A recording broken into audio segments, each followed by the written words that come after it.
Bonjour et bienvenue dans ce point bourse du 29 décembre 2023. Aujourd'hui, c'est la dernière séance de l'année. C'est fini en France, il reste encore une demi-séance aux États-Unis notamment.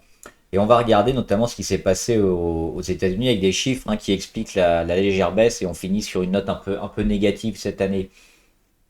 Alors avant de commencer, comme d'habitude, je rappelle que les informations et analyses données sur cette chaîne sont données à titre indicatif et ne peuvent pas être considérées comme un conseil en investissement.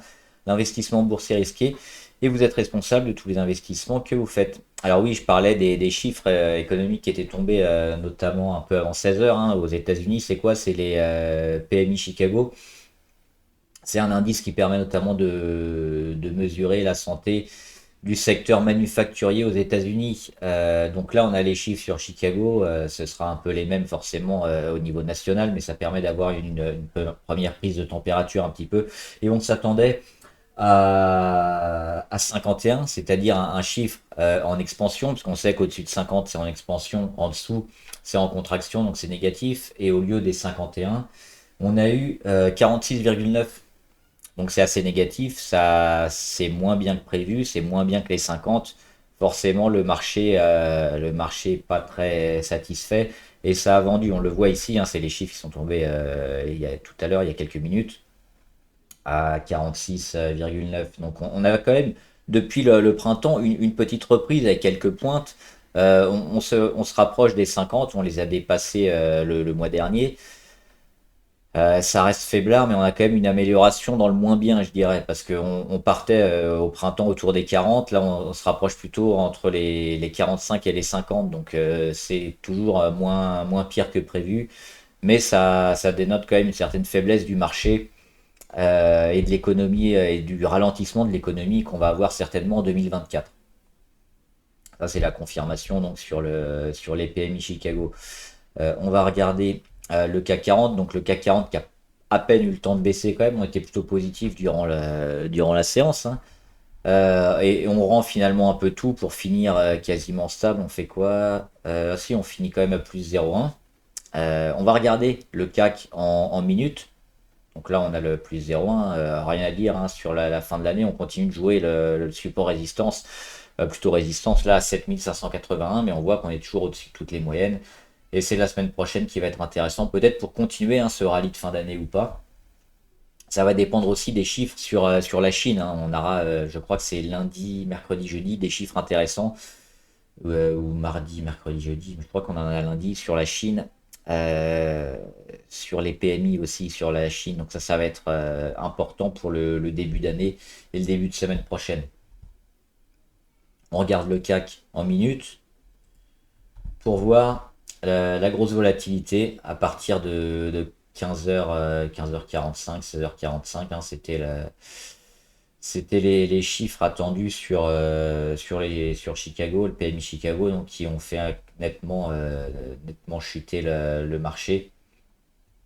Après quelques minutes, oui, il s'est pas passé grand-chose. On voit quand même que les marchés ont décidé un peu de vendre franchement malgré le fixing, où on est remonté un petit peu. On le voit que ça s'est joué dans ces 2 dernières heures et ça continue aux États-Unis de baisser légèrement. Le Dow qui est à moins 0,3 et le Nasdaq qui est à moins 0,8, moins 0,6 environ à la mi-séance. On verra jusqu'où ça va tomber aussi, ça va réagir notamment en fin de journée sur les US.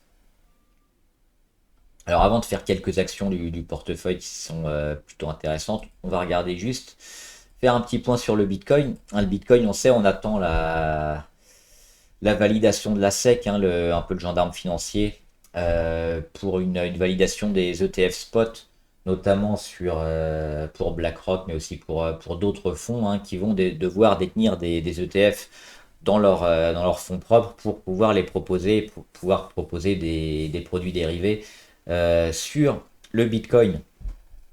Il y a une partie de la hausse qui est due notamment grâce à ça, donc qui a été en partie mis dans le cours. Donc cette hausse qui est due à ce TF spot qu'on attend. Euh, Forcément, il y aura forcément un petit peu de volatilité quand ça va arriver. Donc, c'est-à-dire qu'on va certainement avoir des plus hauts un peu plus hauts, des plus bas un peu plus bas. On va avoir comme ça des journées avec des gros chandeliers verts, après des gros chandeliers rouges, avant de trouver un sens. mais on aura certainement quand même une montée et une progression du Bitcoin ces prochains jours, ces prochaines semaines, je pense, parce qu'on va avoir on a déjà beaucoup de monde sur les ETF futurs, hein, sur le Bitcoin, mais cette validation un peu de la SEC, si elle arrive, si elle reporte pas, si elle annule pas, mais les dernières infos qu'on a, ce serait quand même plutôt positif, et on l'attend pour début janvier.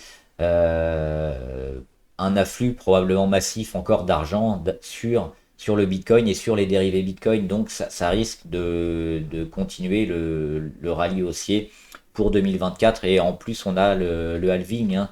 Euh, je crois que c'est au printemps 2024, donc où la récompense du minage de Bitcoin va être divisée par deux, ce qui a tendance aussi à rendre encore le Bitcoin plus rare et donc d'augmenter mécaniquement le cours. Donc oui, certainement encore de belles progressions à venir sur le cours du Bitcoin. Et moi, je suis toujours aussi positif. On le voit que graphiquement, on voit cette période un peu de congestion qui est en train de se mettre en place. Et on attend un peu la validation de la SEC pour aller chercher les 50 000 et probablement plus pour faire une belle année 2024. Même si on aura de la volatilité, peut-être un retour rapide, hein, sur les 35 000, les 40 000, voire un peu en dessous, ce sera certainement à acheter. Ça, c'était pour le Bitcoin. Le CAC 40, on l'a déjà vu. Et on va rapidement regarder quelques actions du portefeuille. Alors, pas celles qu'on a en portefeuille, mais celles qu'on surveille. Notamment Alphen. Alors, Alphen, en relation avec l'électrification, hein, les recharges électriques. Euh, on le voit, ce gros canal baissier qui dure depuis longtemps, août 2022, donc ça fait un an et demi qu'on est en consolidation, puis en correction, on est largement baissier, on retrouve un support, il est vraiment bien marqué, parce que c'est le support ici du plus haut de février 2020, on le voit ici, ça a été une zone charnière sur le titre, on y est revenu près de 6 mois après, et on a lancé la superbe progression sur Alphen. Et on y est revenu dernièrement, hein, au mois de novembre. On a rebondi, on est sorti du canal, hop, très récemment, c'était le 14 décembre. On sort du canal, on valide la fin de la baisse et le début de la construction. Donc on va certainement encore zigzaguer un peu, mais on a certainement touché le point bas ici sur les 29 et aujourd'hui sur les 57,60. C'est probablement un signal d'achat validé sur Alphen pour le début de la construction et le retournement moyen terme en 2024 sur la valeur. On a également Dassault Aviation, hein, très haussier à moyen terme, on le voit. Et là, ça fait une bonne période, hein, depuis hop, ici, le mois d'avril 2023, donc quasiment 8 mois à peu près, où on est à plat. Les plus hauts sont pas tellement plus hauts, hein, on est allé taper à peine les 192. Les plus bas, par contre, sont achetés de plus en plus haut. Donc on a un phénomène un peu après cette hausse d'accumulation et presque de range, hein, voire de congestion dernièrement. On réagit souvent sur la moyenne à 200 ou pas loin, on le voit ici au mois de juin. Au mois de juillet, c'est pareil, on vient le frôler. Au mois d'octobre, on l'a frôlé. Et puis dernièrement, au mois de décembre, on mèche dessus. On a quelques jours sur la moyenne à 200, on commence à réagir. C'est plutôt intéressant d'avoir cette période ici où on accumule dans une tendance toujours plutôt haussière. Et puis avec les conflits qu'on a un peu à droite à gauche, le secteur de la défense qui demande encore beaucoup d'argent à droite et à gauche en Europe, au Moyen-Orient. Donc Dassault Aviation, certainement pareil pour 2024. On s'attend à une belle reprise pour le début d'année, donc ça peut être une valeur intéressante à jouer. La Française des Jeux, on l'avait dit, hein, ici, signal d'achat au mois d'octobre, le gros chandelier vert, la réaction sur support. Et dernièrement, on avait quoi ici? Un signal de vente parce on arrivait sur la moyenne à 200. Prise de bénéfice, c'est exactement ce qu'elle a fait, hein. C'était le petit scénario qu'on avait mis ici avec le stylo. Et qu'est-ce qu'on a fait depuis? Ben, on est en train de consolider. De consolider où? Vers notre support à 32. Et c'est celui-là qu'on va probablement acheter au début 2024.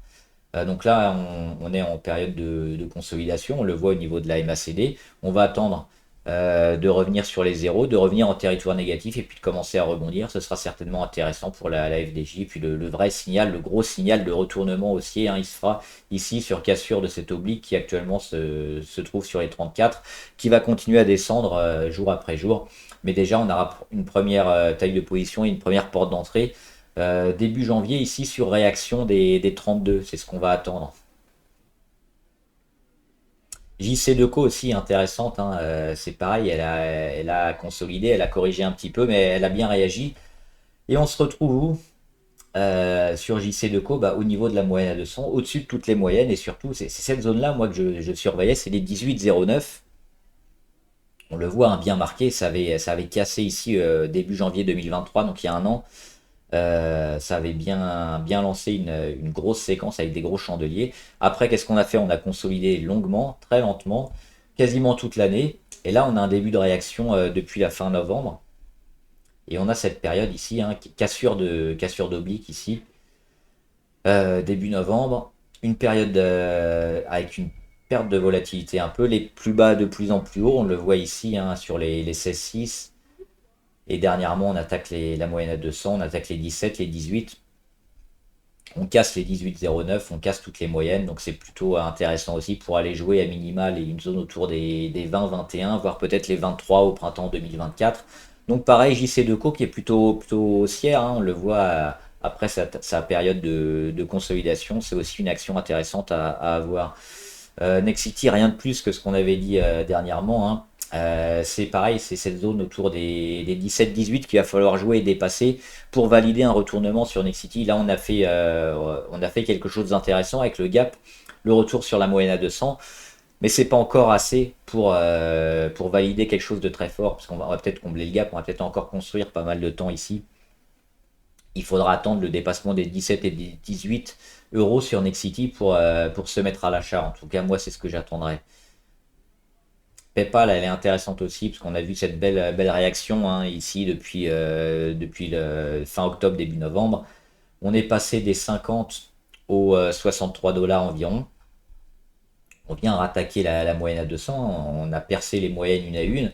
On a eu ce chandelier-là, hein, avec une mèche basse énorme. Et depuis, elle fait que monter en escalier gentiment. Donc là, on se rapproche de la moyenne à 200. On va certainement faire un premier échec dessus, mais on est en train de mettre les bases pour arrêter la chute sur PayPal. Donc pareil, en 2024, c'est une action qu'on va certainement surveiller aussi pour un retournement moyen terme. On surveillera les résultats et probablement aussi les indicateurs. On voit qu'il y a pas mal il y a un début de volume intéressant, mais il n'y a pas encore de signal très fort de départ sur PayPal, mais ça serait tardé peut-être au début de l'année. Ubisoft aussi, elle a méché chandelier du 22 décembre intéressant parce qu'on mèche où sur le support intermédiaire des 22,55. C'était le plus bas du 17 mai de cette année. On a méché dessus, c'est un support intéressant et puis on a toujours cette oblique ici à casser. Donc là où les premières semaines de 2024 qui devraient nous permettre d'être en congestion ici et peut-être de casser pour enfin, euh, pour enfin stopper la phase de consolidation et peut-être le renouveau d'Ubisoft. Alors il y a eu une augmentation de capital, hein, qui n'a pas été bien appréciée, c'est pour ça qu'on a eu la baisse ici et le gap.